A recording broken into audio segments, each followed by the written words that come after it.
Yes, my friends, Snow White is bombing at the box office. Surprised? Yo, apparently when the movie was getting bad, they combined and rewrote a whole bunch of the plot. It is bombing. It's not impressing critics. It's actually got a high audience score for some reason. And the weirdest thing is that I have heard that Rachel Zegler is getting praise from this, despite being insufferable. How much do you wonder of Rachel Zegler's PR campaigning woke feminist garbage was something her PR company told her to do, and she did. So here we are. Let's start from the beginning, my friends. They announced they were going to be making this movie, I think in like 2016, a remake of the 1937 classic Snow White. Now, instead of casting a woman whose skin was white as snow to play Snow White, which is why she was called Snow White, they cast a Latina, a swarthy individual, meaning olive skin and darker hair, Rachel Zegler. But this presented a very serious problem. Why was her name Snow White? I kid you not.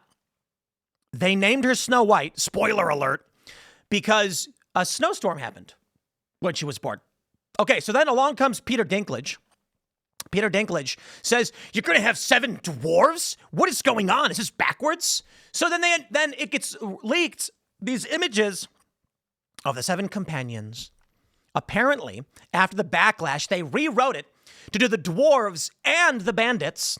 There's no longer a Prince Charming. It's a guy who steals bread, and he's a dirtbag leftist. Even the left is ragging on it, who convinces her to lead an uprising against the Wicked Witch. Apparently, the story is convoluted. It's poorly put together. But the best part is, it's not just about, my friends, the bombing of this film. It's that the theaters are empty. Take a look at this from Not the Bee. I have to say, I have never seen a flop quite like Snow White. Here's a video of scrolling through the local theater's showtimes for tomorrow, which is the first Saturday of release. Half of these showings are 100% empty. A few of them have a couple of scattered seats sold. Dang, look at this video.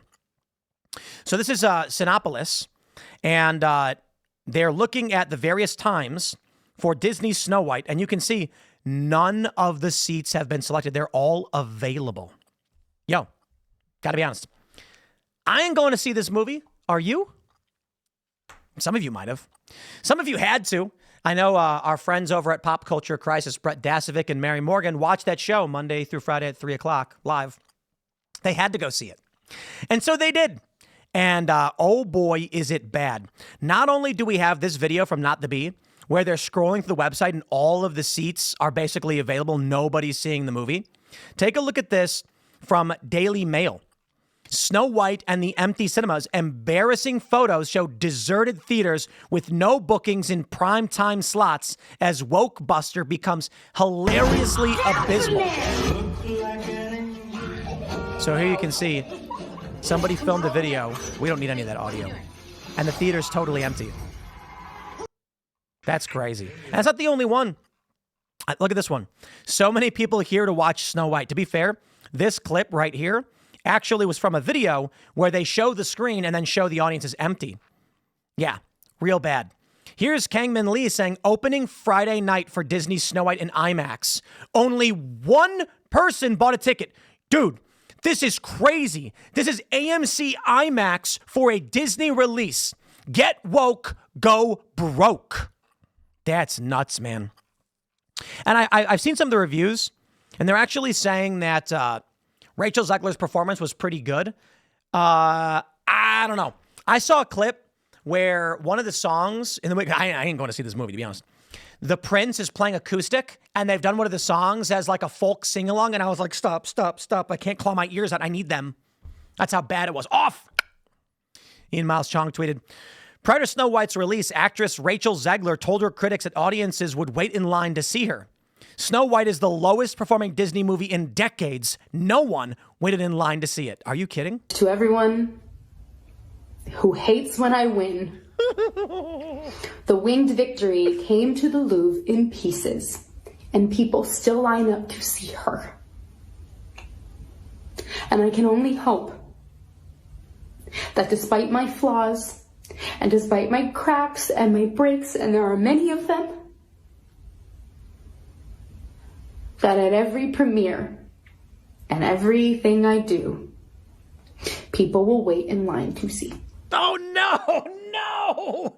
To be fair, she said she hopes. I feel so bad. But you know what? I would call this like the Brie Larson phenomenon. All right. So for those that are or not familiar, whatever.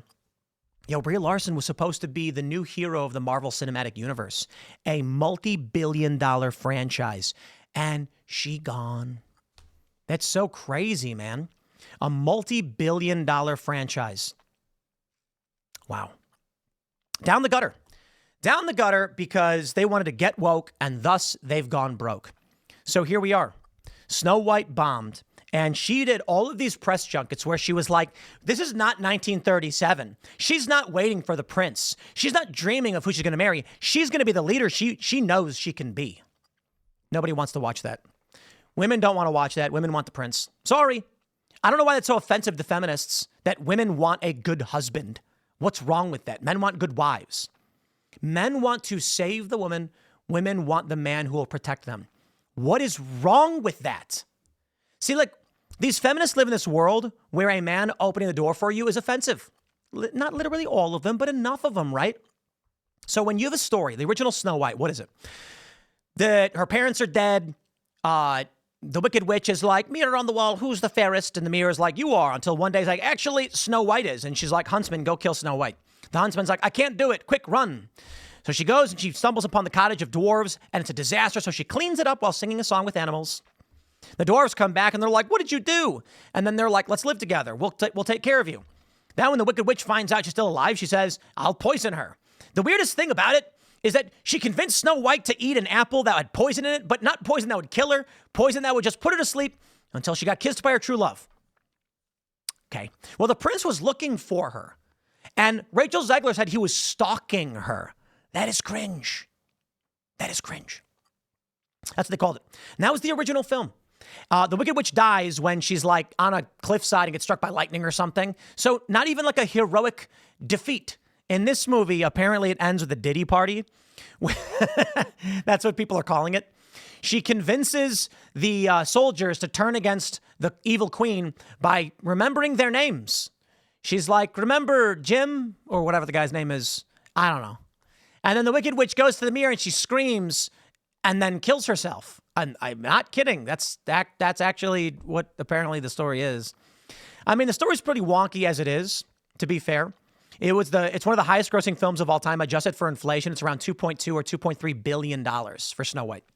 So back in the day, I think it pulled in a couple $1 million. But remember, this is the 30s, and that money meant something. Today, yikes, 200x? What are we at? Is it 200x? Yeah, it is. Jeez. No, it's not. It's 1.8. So it's just about 100 times.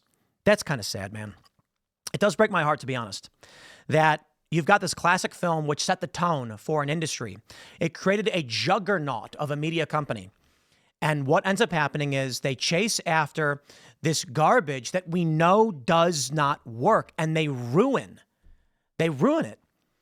Now, look, a lot of remakes get ruined. Lion King did all right. Aladdin did all right. Little Mermaid didn't. Little Mermaid broke even. Why? Because Ariel, who is a redhead white girl in the cartoons, they cast a black actress to play. It is not that people are racist and don't like black people. It's that those who are older millennials and want to bring their kids to see a movie want to feel the nostalgia. They don't see it with a character that doesn't represent who Ariel is. Not to mention they bleached her hair to get it red. But there you go, my friends. The movie bombed. We knew it was going to bomb. They're not going to make their money back. They canceled the red carpet. It's embarrassing for everyone involved. And all I can really say, you reap what you sow. Get woke, go broke. They did not pay attention to what we were saying. YouTube censored and banned us as we called all of this out. And we spoke truth from the shadows for the most part, because they did not want us to interfere with their corporate control. And so these millennials get into these companies like Bud Light, and they say, this is the direction we should go. And they burn their companies to the ground. Well, Disney, you've lost $1 billion over your last several releases over the past year, and you're only standing to lose more now. When are you going to wake up? When are you going to wake up and stop doing this? They're going to try and fix the MCU, but good luck. I'll leave it there. Smash the like button, share the show with everyone you know, and we'll see y'all tonight at 8 p.m. at youtube.com/TimcastIRL.